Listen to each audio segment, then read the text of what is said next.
17ஆம் அதிகாரம்.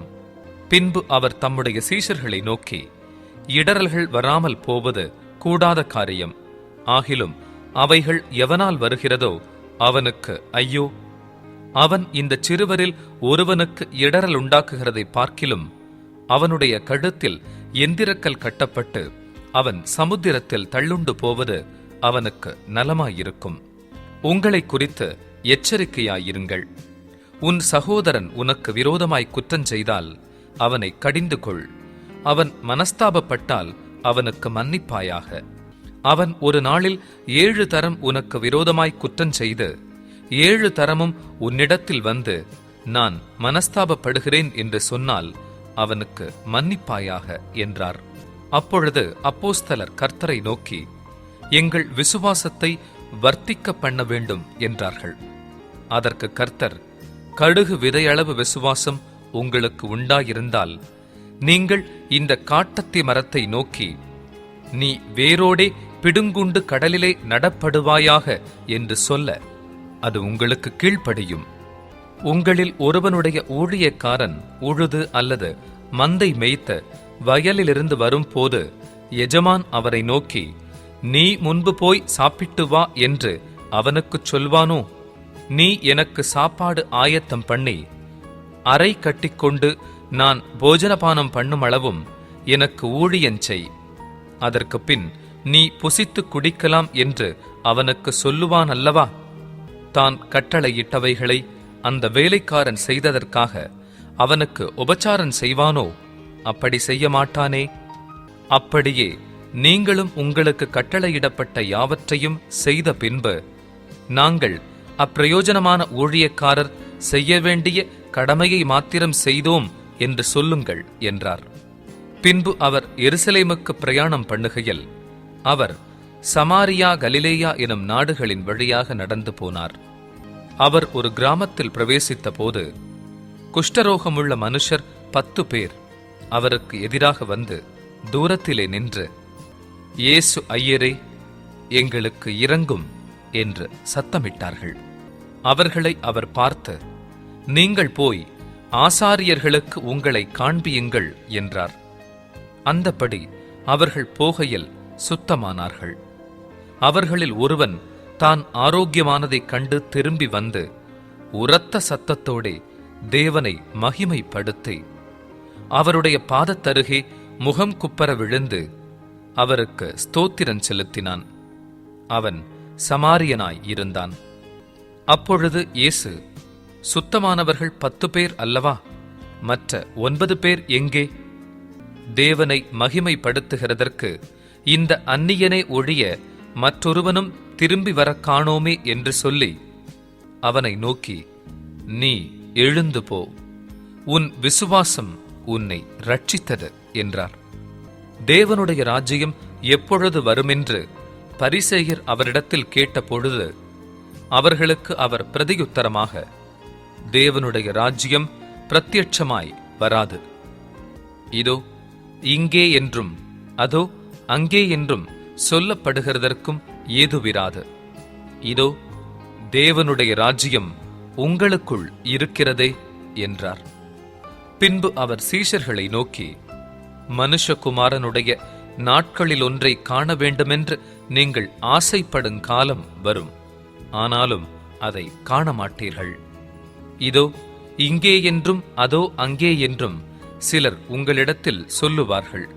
நீங்களோ போகாமலும் பின்தொடராமலும் இருங்கள். மின்னல் வானத்தின் ஒரு திசையில் தோன்றி மறு திசை வரைக்கும் பிரகாசிக்கிறது போல மனுஷகுமாரனும் தம்முடைய நாளிலே தோன்றுவார்.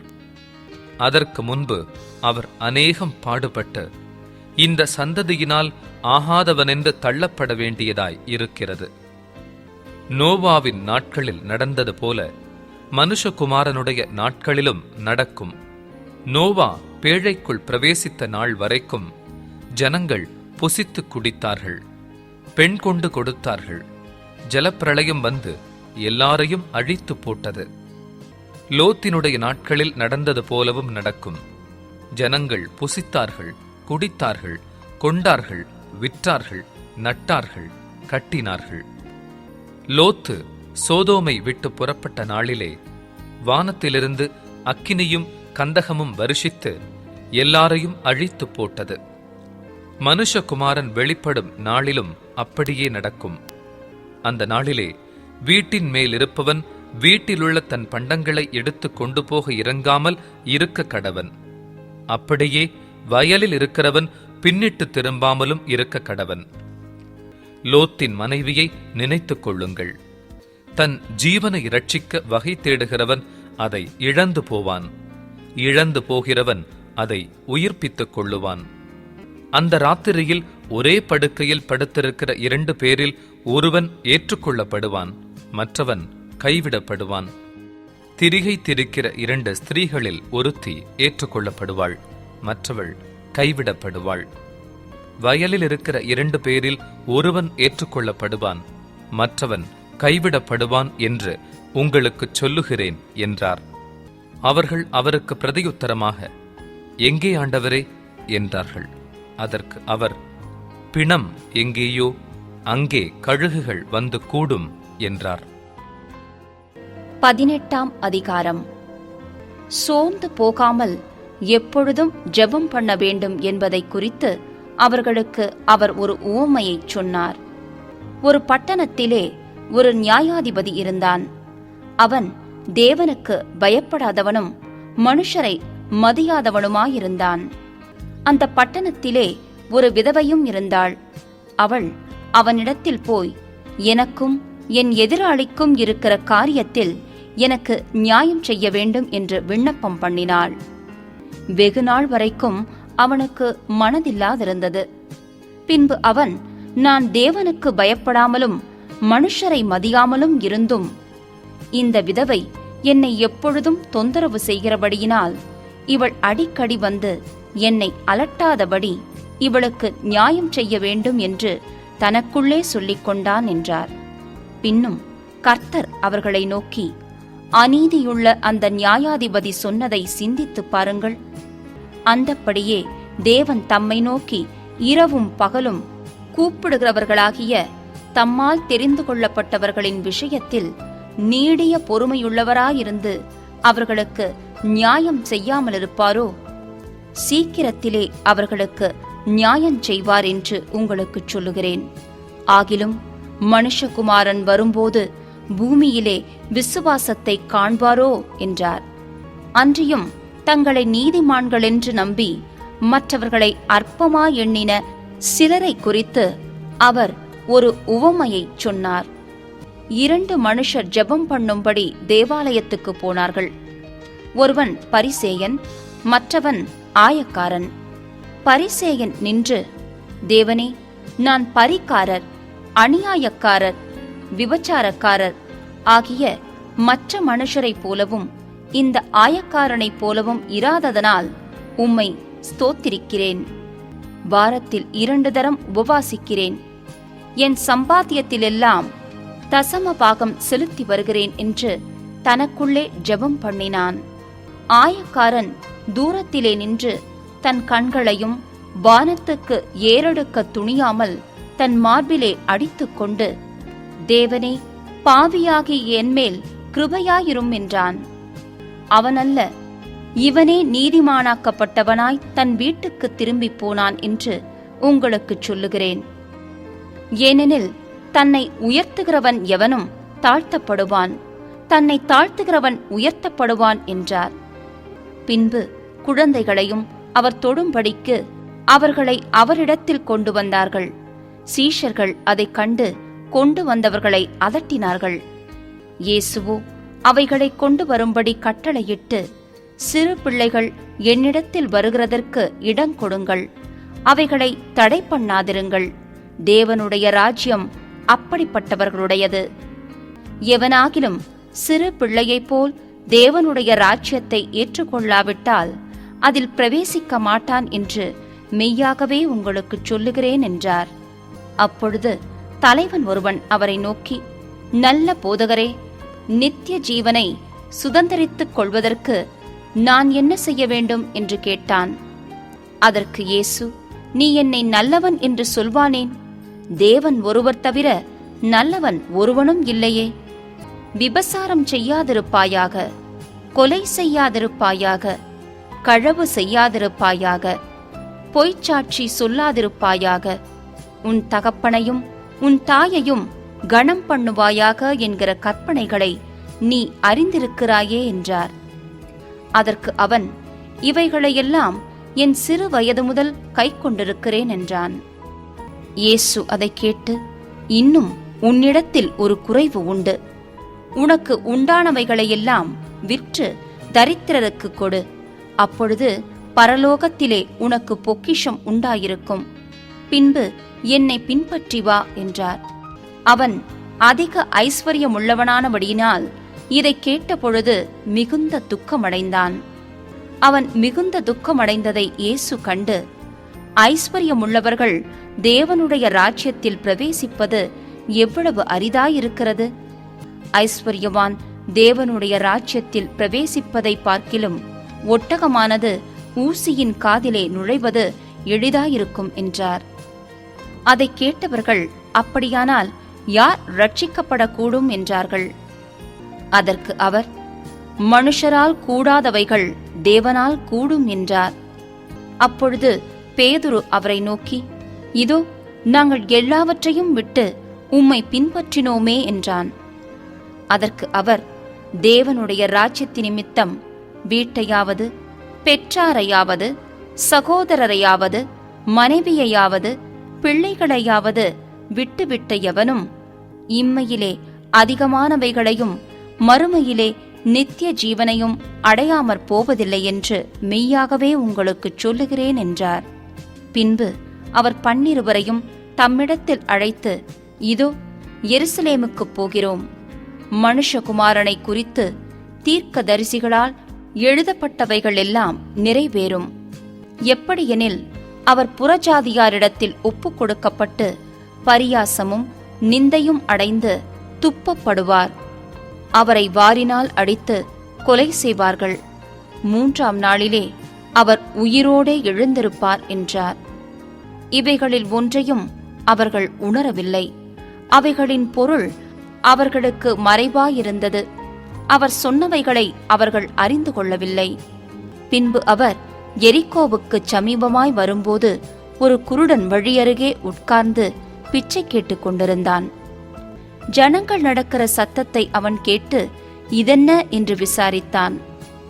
நசரேயனாகிய இயேசு போகிறார் என்று அவனுக்கு அறிவித்தார்கள். அப்பொழுது அவன், இயேசுவே, தாவீதின் குமாரனே, எனக்கு இரங்கும் என்று கூப்பிட்டான். முன் நடப்பவர்கள் அவன் பேசாமல் இருக்கும்படி அவனை அதட்டினார்கள். அவனோ, தாவீதின் குமாரனே, எனக்கு இரங்கும் என்று மிகவும் அதிகமாய் கூப்பிட்டான். இயேசு நின்று அவனை தம்மிடத்தில் கொண்டு வரும்படி சொன்னார். அவன் கிட்ட வந்தபோது அவர் அவனை நோக்கி, நான் உனக்கு என்ன செய்ய வேண்டும் என்றிருக்கிறாய் என்று கேட்டார். அதற்கு அவன், ஆண்டவரே, நான் பார்வையடைய வேண்டும் என்றான்.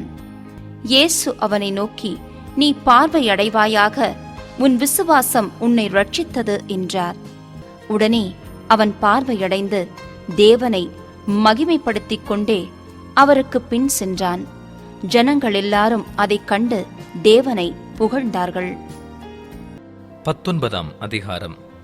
அவர் எரிகோவில் பிரவேசித்து அதன் வழியாக நடந்து போகையில் ஆயக்காரருக்கு தலைவனும் ஐஸ்வர்யவானுமாயிருந்த சகேயு என்னப்பட்ட ஒரு மனுஷன் இயேசு எப்படிப்பட்டவரோ என்று அவரை பார்க்க வகை தேடினான். அவன் குள்ளனானபடியால் ஜனக்கூட்டத்தில் அவரை காணக்கூடாமல் அவர் போகும் வழியில் முன்னாக ஓடி அவரை பார்க்கும்படி ஒரு காட்டத்தி மரத்தில் ஏறினான். இயேசு அந்த இடத்தில் வந்தபோது அண்ணாந்து பார்த்து அவனை கண்டு, சகேயுவே, நீ சீக்கிரமாய் இறங்கி வா, இன்றைக்கு நான் உன் வீட்டிலே தங்க வேண்டும் என்றார். அவன் சீக்கிரமாய் இறங்கி சந்தோஷத்தோடே அவரை அழைத்து கொண்டு போனான். அதைக் கண்ட யாவரும், இவர் பாவியான மனுஷனிடத்தில் தங்கும்படி போனார் என்று முறுமுறுத்தார்கள். சகேயு நின்று கர்த்தரை நோக்கி, ஆண்டவரே, என் ஆஸ்திகளில் பாதியை ஏழைகளுக்கு கொடுக்கிறேன். நான் ஒருவனிடத்தில் எதையாகிலும் அநியாயமாய் வாங்கினதுண்டானால் நாலத்தனையாக திரும்பச் செலுத்துகிறேன் என்றான். இயேசு அவனை நோக்கி, இன்றைக்கு இந்த வீட்டுக்கு இரட்சிப்பு வந்தது. இவனும் ஆபிரகாமுக்கு குமாரனாய் இருக்கிறானே. இழந்து போனதை தேடவும் இரட்சிக்கவுமே மனுஷகுமாரன் வந்திருக்கிறார் என்றார். அவர்கள் இவைகளை கேட்டுக்கொண்டிருக்கையில் அவர் எருசலேமுக்கு சமீபித்திருந்தபடியினாலும் தேவனுடைய ராஜ்யம் சீக்கிரமாய் வெளிப்படுமென்று அவர்கள் நினைத்தபடியினாலும் அவர் ஒரு உவமையைச் சொன்னார். பிரபுவாகிய ஒருவன் ஒரு ராஜ்யத்தை பெற்றுக்கொண்டு திரும்பி வரும்படி தூர தேசத்துக்கு போக புறப்பட்டான்.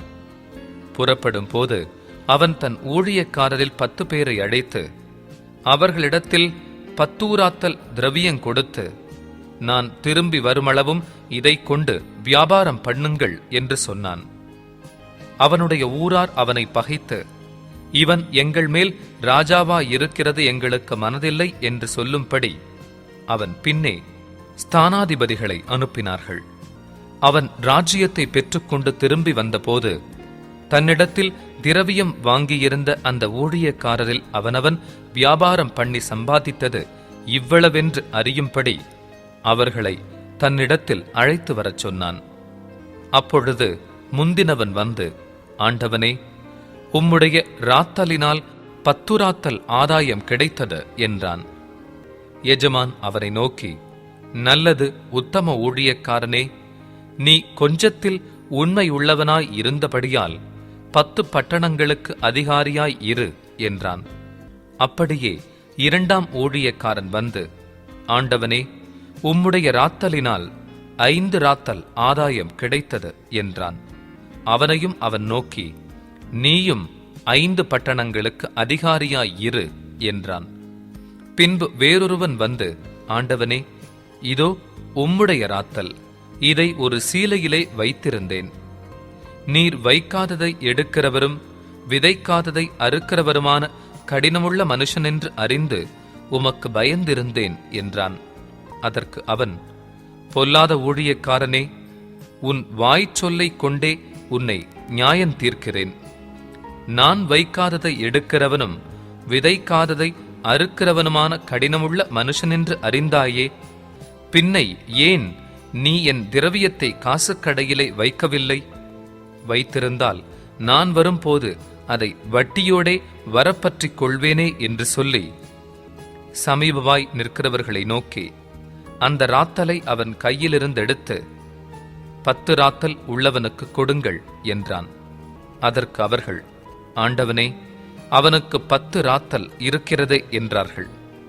அதற்கு அவன், உள்ளவன் எவனுக்கும் கொடுக்கப்படும், இல்லாதவனிடத்தில் உள்ளதும் எடுத்துக் கொள்ளப்படும் என்று உங்களுக்குச் சொல்லுகிறேன்.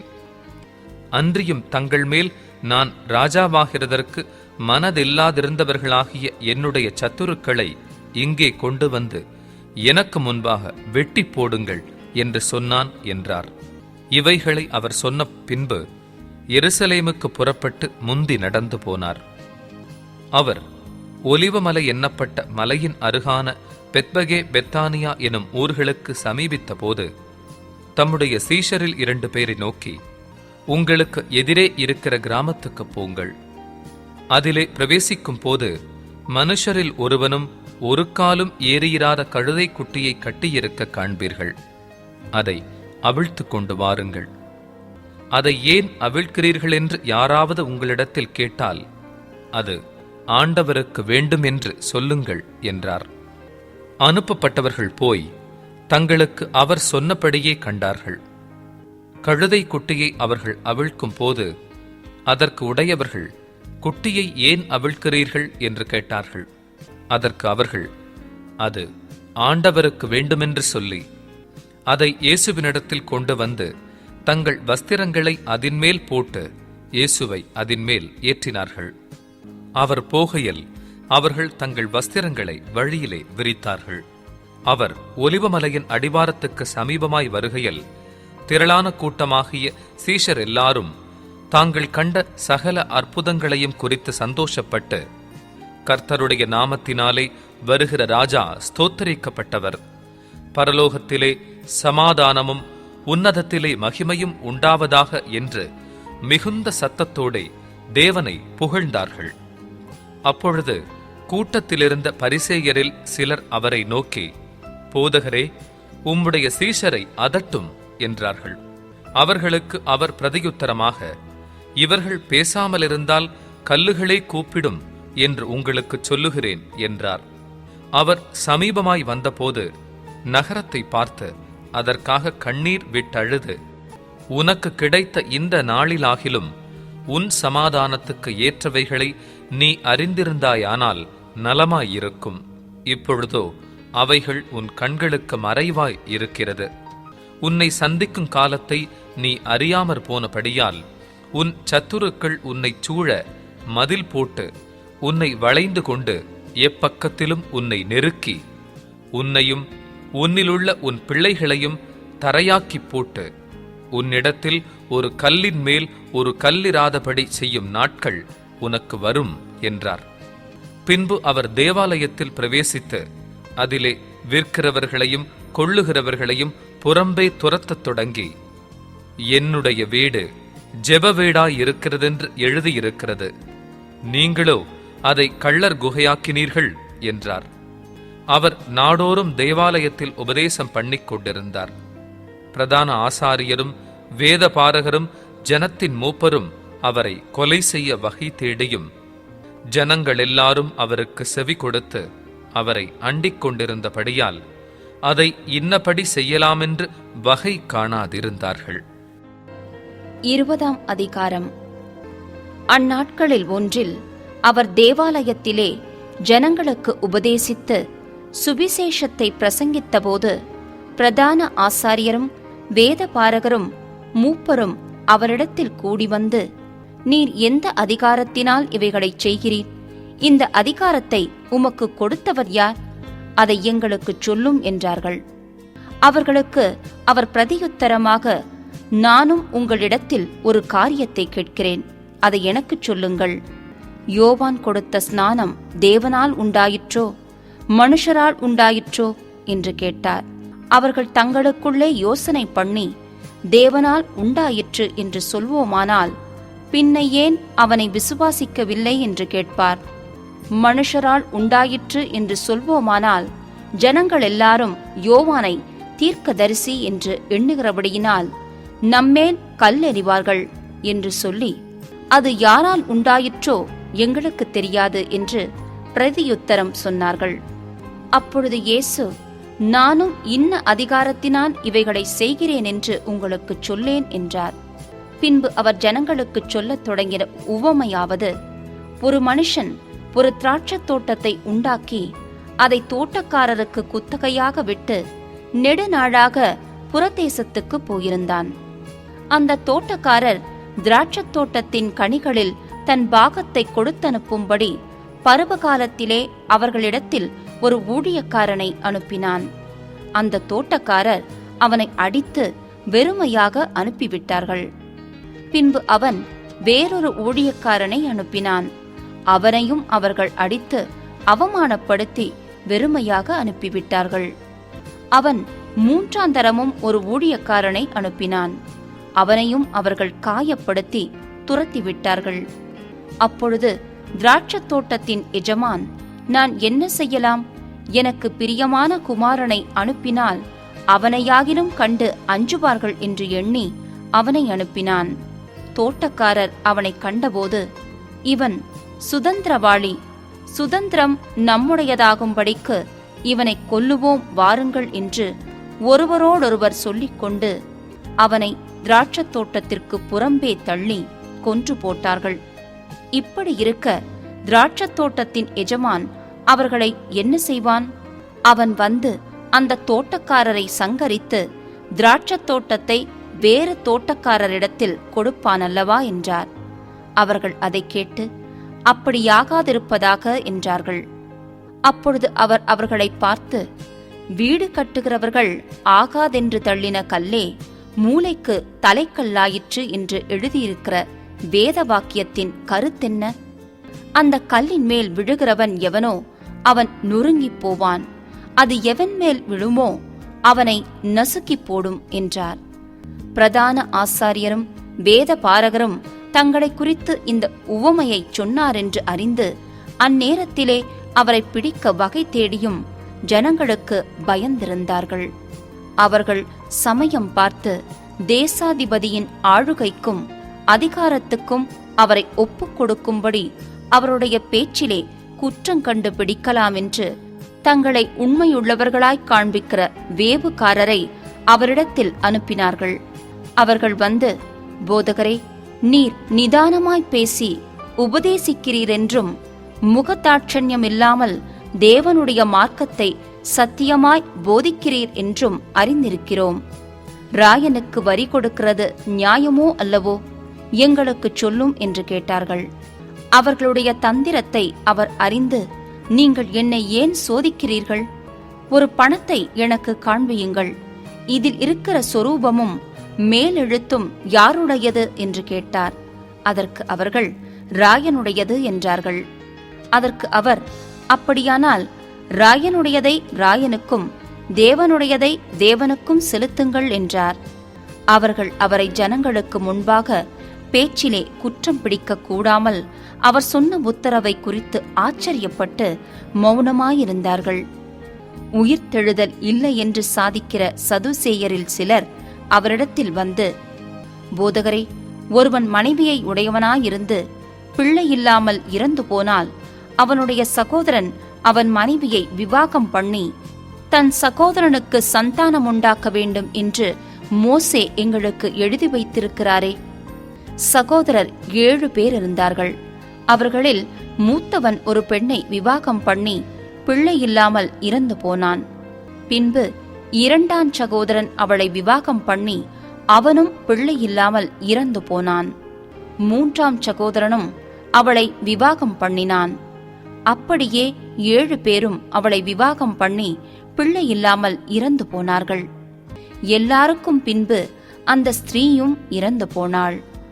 இவ்விதமாய் 7 பேரும் அவளை விவாகம் பண்ணியிருக்க, உயிர்த்தெழுதலில் அவர்களில் எவனுக்கு அவள் மனைவியாயிருப்பாள் என்று கேட்டார்கள். இயேசு அவர்களுக்கு பிரதியுத்தரமாக, இந்த பிரபஞ்சத்தின் பிள்ளைகள் பெண் கொண்டும் பெண் கொடுத்தும் வருகிறார்கள். மறுமையையும் மரித்தோரிலிருந்து எழுந்திருக்குதலையும் அடைய பாத்திரராக எண்ணப்படுகிறவர்களோ பெண் கொள்ளுவதும் இல்லை, பெண் கொடுப்பதும் இல்லை. அவர்கள் இனி மரிக்கவும் மாட்டார்கள். அவர்கள் உயிர்த்தெழுதலின் பிள்ளைகளானபடியால் தேவதூதருக்கு ஒப்பானவர்களுமாய் தேவனுக்கு பிள்ளைகளுமாயிருப்பார்கள். அன்றியும் மரித்தோர் எழுந்திருப்பார்கள் என்பதை மோசேயும் முட்செடியை பற்றிய வாசகத்தில் காண்பித்திருக்கிறார். எப்படியெனில், கர்த்தரை ஆபிரகாமின் தேவனென்றும் ஈசாக்கின் தேவனென்றும் யாக்கோபின் தேவனென்றும் சொல்லியிருக்கிறார். அவர் மரித்தோரின் தேவனாயிராமல் ஜீவனுள்ளோரின் தேவனாயிருக்கிறார். எல்லாரும் அவருக்கு பிழைத்திருக்கிறார்களே என்றார். அப்பொழுது வேத பாரகரில் சிலர் அதை கேட்டு, போதகரே, நன்றாய்ச் சொன்னீர் என்றார்கள். அதன் பின்பு அவர்கள் அவரிடத்தில் வேறொன்றும் கேட்க துணியவில்லை.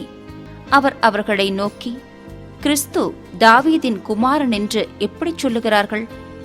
நான் உம்முடைய சத்துருக்களை உமக்கு பாதபடியாக்கி போடும் வரைக்கும் நீர் என்னுடைய வலது பாரிசத்தில் உட்காரும் என்று கர்த்தர் என் ஆண்டவருடனே சொன்னார் என்று தாவீது தானே சங்கீத புஸ்தகத்தில் சொல்லுகிறானே. தாவீது அவரை ஆண்டவர் என்று சொல்லியிருக்க அவனுக்கு அவர் குமாரனாயிருப்பது எப்படி என்றார். 45. பின்பு ஜனங்கள் எல்லாரும் கேட்கையில் அவர் தம்முடைய சீஷரை நோக்கி, நீண்ட அங்கிகளை தரித்துக் கொண்டு திரியவும், சந்தை வெளிகளில் பந்தனங்களை அடையவும், ஜெப ஆலயங்களில் முதன்மையான ஆசனங்களில் உட்காரவும், விருந்துகளில் முதன்மையான இடங்களில் இருக்கவும் விரும்பி. 47. விதவைகளின் வீடுகளை பட்சித்து பார்வைக்கு நீண்ட ஜெபம் பண்ணுகிற வேத பாரகரை குறித்து எச்சரிக்கையாயிருங்கள், அவர்கள் அதிக ஆக்கினையை அடைவார்கள் என்றார்.